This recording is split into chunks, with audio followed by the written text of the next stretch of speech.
Hello everyone, welcome back. In this video, we will do Geography Chapter 1 Resources. In this chapter, we would understand what are resources, classification of resources, conservation of resources and sustainable development. Now, what is resources? Anything that can be used to satisfy our needs are resources. Utility means value. All resources have some utility or usability. Utility gives value to the resource. For example, pen. Pen used for writing. So, pen has writing utility.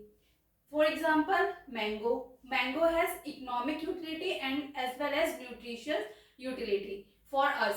For us, it has nutritious utility and for the farmer, it has economic utility because he is selling it in the market.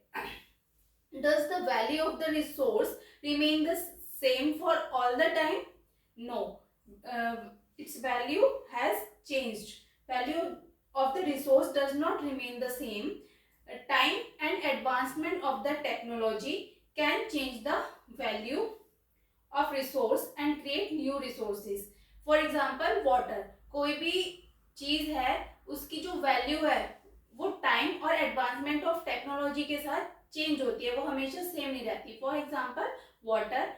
Water को बहुत सालों पहले क्या था, domestic purpose के लिए use किया जाता था, लेकिन फिर टाइम और टेक्नोलॉजी के एडवांसमेंट के साथ साथ हमने इससे इलेक्ट्रिसिटी बनाई, डैम्स बनाए. तो क्या है, जो यूटिलिटी है, जो वैल्यू है किसी भी रिसोर्स की, वो चेंज होती है टाइम और टेक्नोलॉजी के साथ.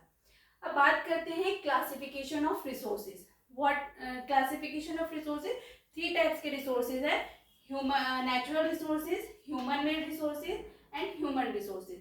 और ये जो नेचुरल रिसोर्सेज हैं ये भी 2 टाइप्स के होते हैं, renewable and non renewable resources.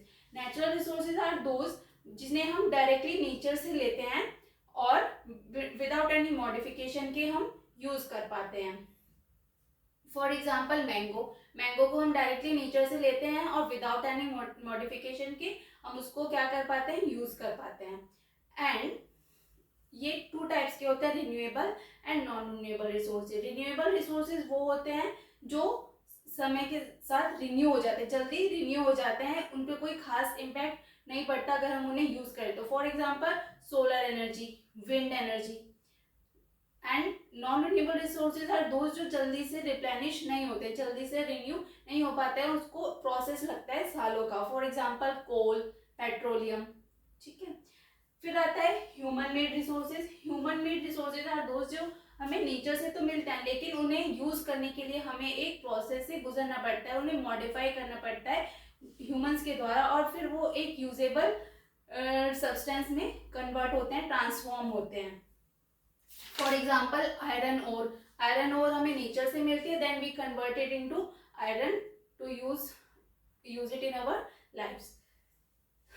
Would भी हमें नेचर से मिलता है लेकिन हम इसे डायरेक्टली यूज नहीं कर सकते, हम इसका फिर क्या बनाते हैं, फर्नीचर बनाते हैं और अपने यूजेबल आइटम्स बनाते हैं. फिर आता है human resources. Human resources are ourselves. हम खुद जो है क्या है, रिसोर्स हैं टू क्रिएट समथिंग न्यू, जो कुछ न्यू क्रिएट करें. Like doctors, teachers. Teachers are educating people, doctors are improving the quality of health of the people. So जो ह्यूमन रिसोर्सेज है, क्या ये इम्प्रूव हो सकता है, ये डेवलप हो सकता है? यस, ये इम्प्रूव हो सकता है. ह्यूमन रिसोर्सेज को डेवलप किया जा सकता है और इस प्रोसेस को हम बोलते हैं ह्यूमन रिसोर्स डेवलपमेंट. जो क्या कर रहे हैं, क्वालिटी इम्प्रूव कर रहे हैं किसी भी पर्सन की, उसकी एजुकेशन की क्वालिटी इम्प्रूव हो रही है, न्यू स्किल्स वो गेन कर रहे हैं ताकि और उससे न्यू रिसोर्सेज डेवलप हो रहे हैं. जापान. फॉर एग्जांपल जापान एक ऐसी कंट्री है जिसमें बहुत कम नेचुरल रिसोर्सेज हैं लेकिन वो क्या करता है, ह्यूमन रिसोर्सेज में इन्वेस्ट करता है ताकि न्यू रिसोर्सेज क्रिएट हो सके, न्यू स्किल्स डेवलप हो सके लोगों में, इसीलिए वो क्या है, एक डेवलप्ड कंट्री है. अब बात करते हैं कंजर्वेशन ऑफ रिसोर्सेज. कंजर्वेशन यानी संरक्षण. हम इनको संरक्षण कैसे कर सकते हैं और इनको संरक्षण करना क्यों जरूरी है, इनको कंजर्व करना क्यों जरूरी है?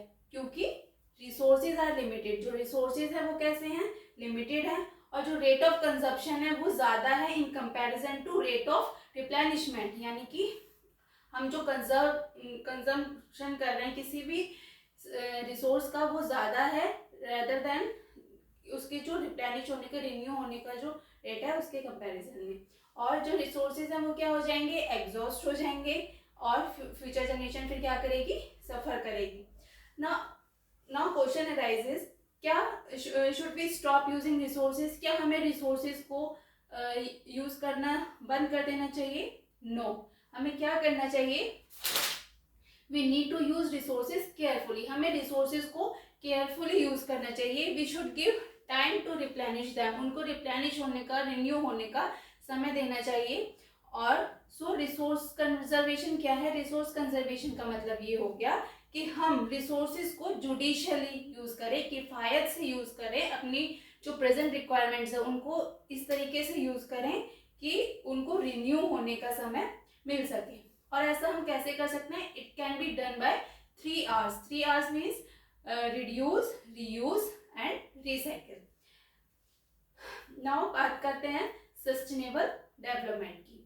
सस्टेनेबल डेवलपमेंट क्या होता है कि हम किसी भी रिसोर्स को इतना केयरफुली यूटिलाइज कर रहे हैं, अपनी प्रेजेंट रिक्वायरमेंट्स को इस तरीके से फुलफिल कर रहे हैं ताकि हमारी जो फ्यूचर जनरेशन है वो सफ़र ना करे।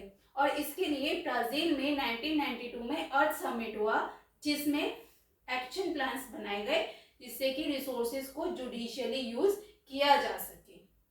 सो ये था चैप्टर 1 रिसोर्सेज। आई होप आप सभी को समझ आया होगा। अब मिलते हैं नेक्स्ट वीडियो में और कमेंट सेक्शन में मुझे बताइए रिड्यूस, रीयूज एंड रिसाइकिल के एग्जाम्पल्स। Thank you.